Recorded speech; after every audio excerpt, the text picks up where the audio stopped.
Hey, what's going on, guys? It's Turin here with another Warhammer Total War online commentary. In this particular battle, I'm going to be playing the Dwarfs, and I'm facing off against the Greenskins, so definitely a good time. And this is actually my first post-New Year's game, because I've been on vacation the past week, so all of the games you guys saw during that time were actually preloaded from before the New Year's, so this will be the first one. I was actually in Poland, Warsaw, in the Old Town for New Year's, and it was so much fun. Had a good time. So if you guys have any questions about that, feel free to ask below. But other than that, let's get right into the army composition. So front line, Longbeard's pretty decent. And again, I like to bring Longbeards just in case he brings, Biggins or units like that, because with their high melee defense, you can see comparatively speaking, the Longbeard, with the Chevron, of course, has about 49 melee defense to the 36 of the Longbeards.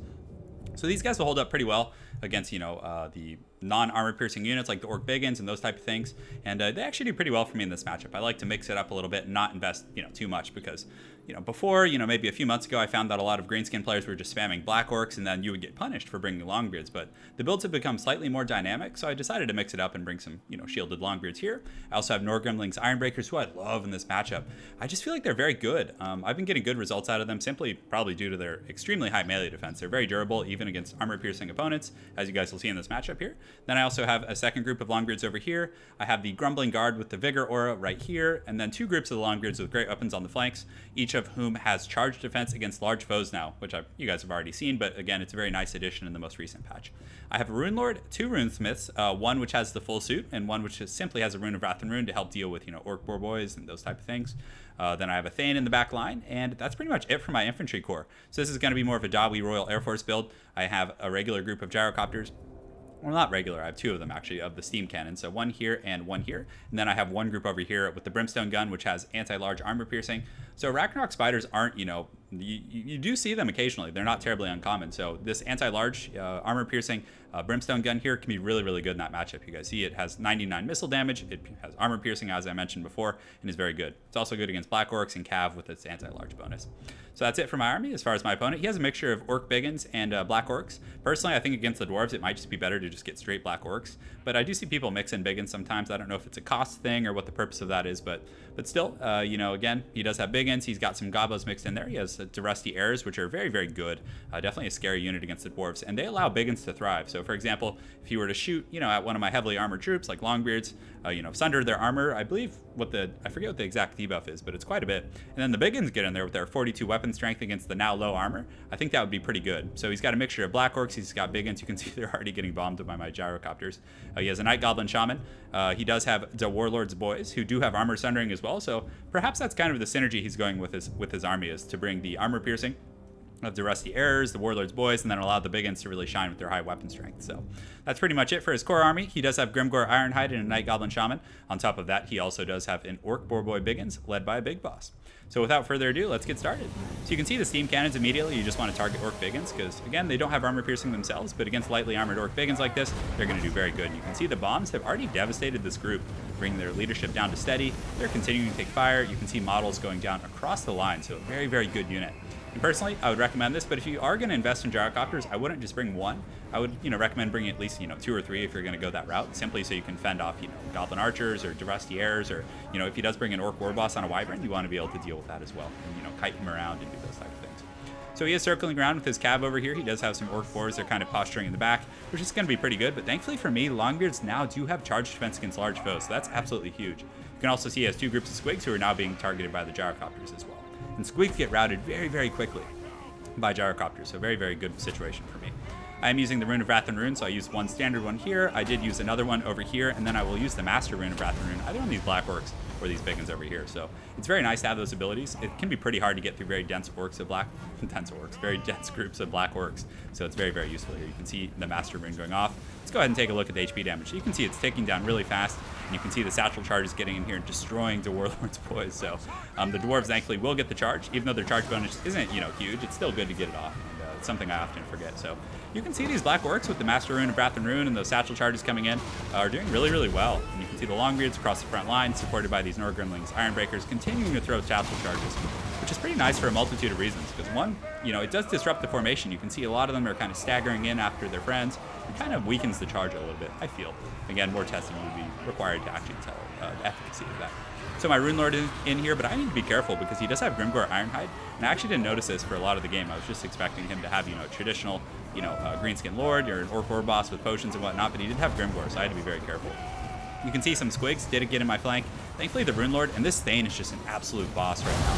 So I love using Thanes. I usually just put them in my flank, just kind of awkwardly here. And then as enemy units try and path into my flank, they just get caught on the Thane, and you can see he's karate kicking them and doing pretty well. So it did disrupt my opponent's formation a little bit over here. And you can see the Gyrocopters have actually routed off these Rusty Errors. They're helping to kind of fend off these squigs a little bit. So right now, it's kind of become a Death Star style battle. You can see the Rune of Wrath and Rune going off across the front line, using it every chance I get, supported by these Gyrocopters with Brimstone guns, who are just absolutely essential in this matchup.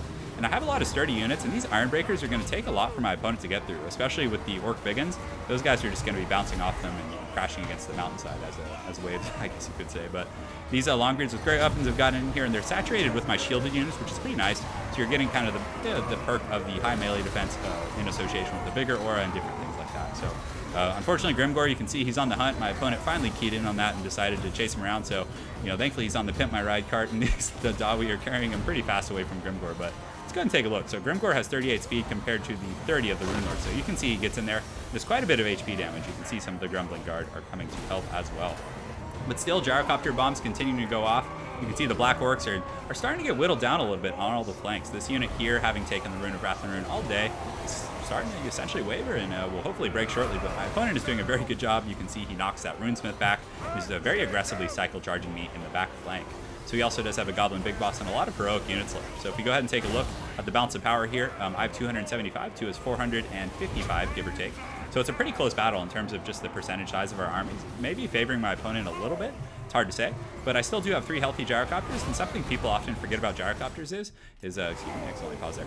When they do run out of ammo, they actually have pretty high weapon strength of 66. So diving in and, going after a group of Biggins or something like that, or even Squigs, they can do well. And the bombs also in these late game battles, it's pretty good idea, I would say, to save a few bombs for when everyone's in this really congested melee, because then you can go in, break their leadership. Like if I were to get a really good bomb in this group of Biggins right now, it would break.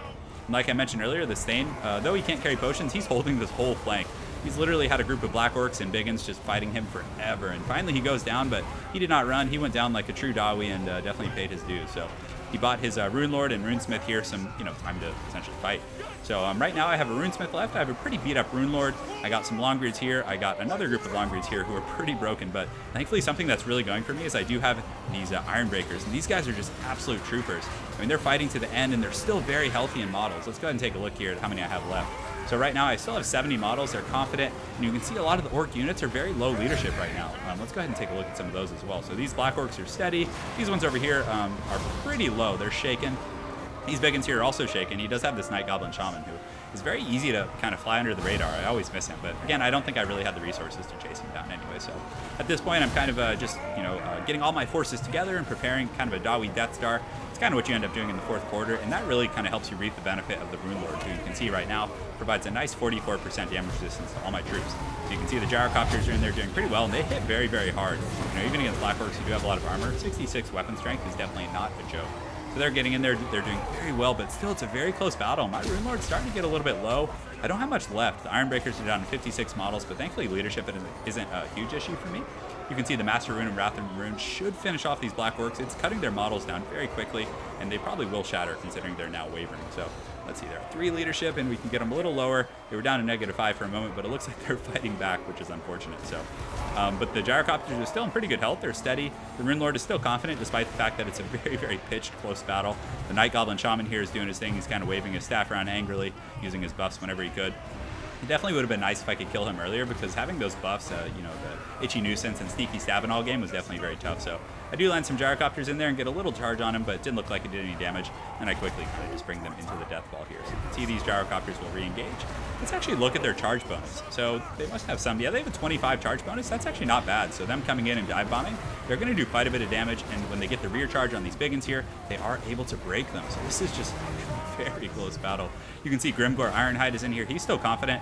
He does have some Biggins coming back from the flanks, but the Rune of Wrath and Rune late game, and those satchel charges also from the Iron Breakers, these guys are just such pimps. They're so awesome. The Rune, Wrath and Rune actually just breaks those guys, so I love having that utility. And also the satchel charges late game are very good at kind of wearing down these units, and even in the initial charge, it's very, very strong as well. So right now he does have this Night Goblin Shaman here. Grimgore's, you know, in decent shape. You can see I immediately path all my forces, realizing the Shaman probably isn't the threat here. And obviously if I let Grimgore get a few, you know, armor-piercing attacks on my armored DAWI, you know, he could potentially just, you know, karate chop my Rune Lord. So you can see I'm keeping the Rune Lord back just a little bit. I want Grimgore to have to work through these 80, what is the melee defense again? The 83 melee defense of these Iron Breakers here to try and get in, but unfortunately these squigs come back and they see the Rune Lord isolated here, so they surround him, and it's very, very close because now he's down to less than 400 HP, he's down to 244. Thankfully these squigs leadership's pretty low, they're actually shaken right now, and I do have some gyrocopters and some DAWI coming back from route, so they're able to help their Rune Lord here, not the High King, but still pretty cool, and they're able to get a rear charge, and then the Rune and Wrath and Rune is able to finally break them, so very, very close. Unfortunately, though, Grimgore is still in very, very good shape. He's steady. He's karate chopping this Runesmith, but the Runesmith isn't a pushover. Right now, when buffed, he has 327 weapon strength, so he's continuing to lay in there and do some good work against Grimgore. And these gyrocopters with their high weapon strength, in conjunction with the Rune Lord, who's providing those perpetual buffs, is able to really get in there and probably finish this off. So as you guys can see, there's only 25 seconds left. He does have this Night Goblin Shaman who's going after this Rune Lord. The Rune Lord, he's got that high armor right now, 135. You know, he has the Rune of Negation here, a Master Rune of Oath and Steel, and all of the other runes. So this Goblin Shaman is not going to be able to do anything to all those defensive stats, and Grimgore has now been slayed by the rest of the DAWI and the Iron Breakers over here. So very, very close game. You guys just take a look at the battlefield here. You can see this was just absolute carnage. You can see the battlefield littered with the corpses of both sides, and it was definitely a good game. Let's go ahead and take a look at the breakdown.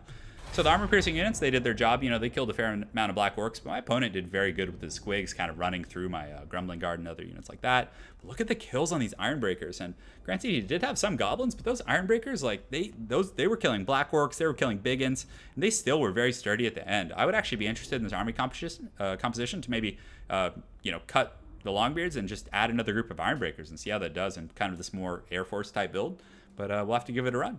And of course, you can see the gyrocopters did well against the Orc Boars. They were able to shut them down, and the bombs and the perpetual damage from these gyrocopters was also quite good. As far as my opponent's forces go, the Black Orcs did pretty well. Squigs kind of got shut down a little bit by the Copters, but, you know, the Orc Biggins was kind of an interesting choice. But, you know, having them used with the armor sundering of Duressy Heirs into Warlords Boys was a pretty interesting tactic, if that's what his intention was. So very well played to my opponent, Oddball. Look forward to seeing you again on Ladder, and I hope you guys enjoyed this DAWI cast. Have an excellent night, and take care.